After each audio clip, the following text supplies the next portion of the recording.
सरकार में रहे वो भी सोचते थे कि अरे जल्दी क्या है, समय आएगा तब हो जाएगा।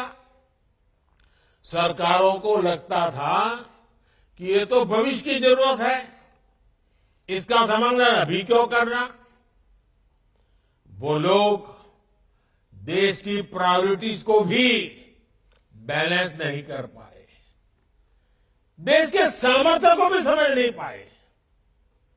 उन लोगों को लगा कि भारत तो गरीब देश है, भारत सेमीकंडक्टर मैन्युफैक्चरिंग जैसी हाईटेक चीज को कैसे मैनेज कर पाएगा। वो लोग भारत की गरीबी की आड़ में आधुनिक जरूरत के ऐसे हर इन्वेस्टमेंट को नजरअंदाज करते रहे।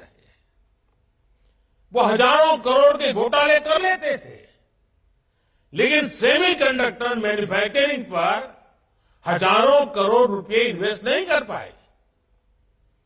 ऐसी सोच के साथ किसी देश का विकास नहीं हो सकता। इसलिए हमारी सरकार फॉरवर्ड लुकिंग सोच और फ्यूचरिस्टिक अप्रोच के साथ काम कर रही है। आज हम सेमी कंडक्टर मैन्युफैक्चरिंग में उन एम्बिशंस के साथ बढ़ रहे हैं जो विकसित देशों के साथ कॉम्पीट कर सके। हमारे देश की सारी प्राथमिकताओं का भी ध्यान रखा है। एक तरफ हम गरीबों के पक्के घर बनवा रहे हैं, तो दूसरी तरफ भारत रिसर्च को बढ़ावा देने के लिए भी लाखों करोड़ रुपए खर्च कर रहा है। एक तरफ हम विश्व का सबसे बड़ा सैनिटेशन मूवमेंट चला रहे हैं, वहीं दूसरी ओर भारत में सेमीकंडक्टर मैन्युफैक्चरिंग पर भी आगे बढ़ रहा है। हम एक तरफ देश में तेजी से गरीबी कम कर रहे हैं और दूसरी तरफ भारत में आधुनिक इंफ्रास्ट्रक्चर का भी निर्माण कर रहे हैं, देश को आत्मनिर्भर भी बना रहे हैं। सिर्फ 2024 में ही अब तक 12 लाख करोड़ रुपए से ज्यादा की योजनाओं का शिलान्यास और लोकार्पण कर चुका है। कल ही हमने पोखरण में 21वीं सदी के भारत के आत्मनिर्भर डिफेंस सेक्टर की झांकी देखी। वो दिन पहले ही भारत ने 2 दिन पहले ही भारत ने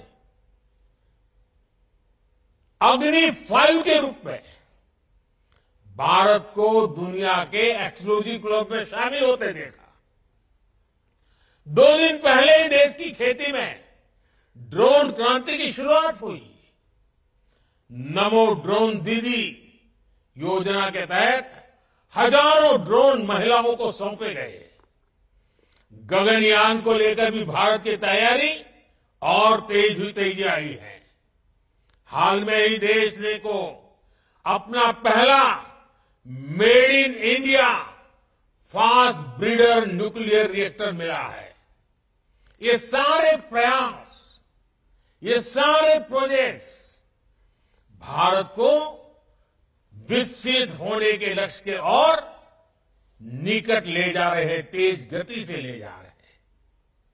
और निश्चित तौर पर आज के इन 3 प्रोजेक्ट की भी इसमें बड़ी भूमिका होगी।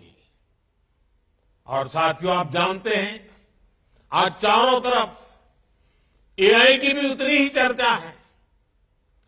भारत की टैलेंट आज एआई की दुनिया में उसका बहुत बड़ा दबदबा है। आपने देखा होगा पिछले 1-2 सप्ताह से मेरे जितने भी भाषण होते हैं, कुछ युवा नौजवान मेरे पास आए। उन्होंने कहा, साहब हम आपकी एक एक बात हर भाषा में गांव-गांव पहुंचाना चाहते हैं। उन्होंने एआई टूल का उपयोग किया और आज मेरा हर भाषण आप अपनी अपनी भाषा में कुछ ही समय के बाद सुनना शुरू कर दोगे। यानी किसी को तमिल सुनना है, किसी को पंजाबी सुनना है, किसी को बंगाली सुनना है, किसी को असमिया, उड़िया, जो भी सुनना है।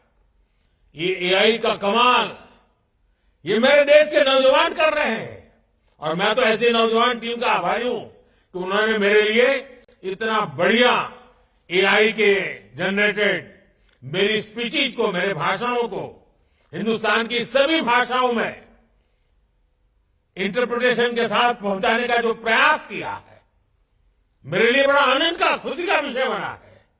और देखते ही देखते सभी लैंग्वेजेस में भी हमारी बात एआई के माध्यम से पहुंचेगी। कहने का तात्पर्य यह है कि भारत के नौजवानों का जो सामर्थ्य है, उनको अवसर चाहिए। और ये सेमीकंडक्टर का हमारा इनिशिएटिव देश के नौजवानों के लिए बहुत बड़ा अवसर लेकर आया है। साथियों, एक बार फिर मैं आप सभी को बहुत बहुत शुभकामनाएं देता हूं और मैं हेमंता जी की इस बात से बहुत सहमत हूं कि नॉर्थ ईस्ट में कभी किसी ने सोचा नहीं था कि इतने बड़े इनिशिएटिव लिए जा सकते हैं।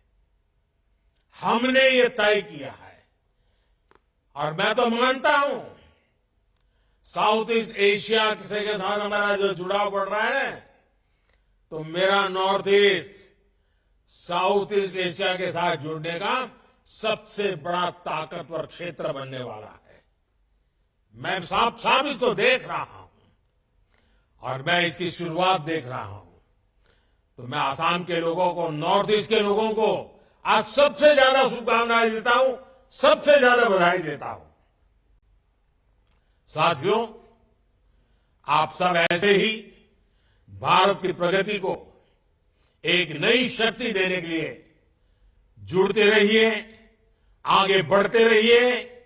मोदी की गारंटी आपके लिए है, आपके भविष्य के लिए है, आपको साथ देने के लिए है। बहुत बहुत धन्यवाद।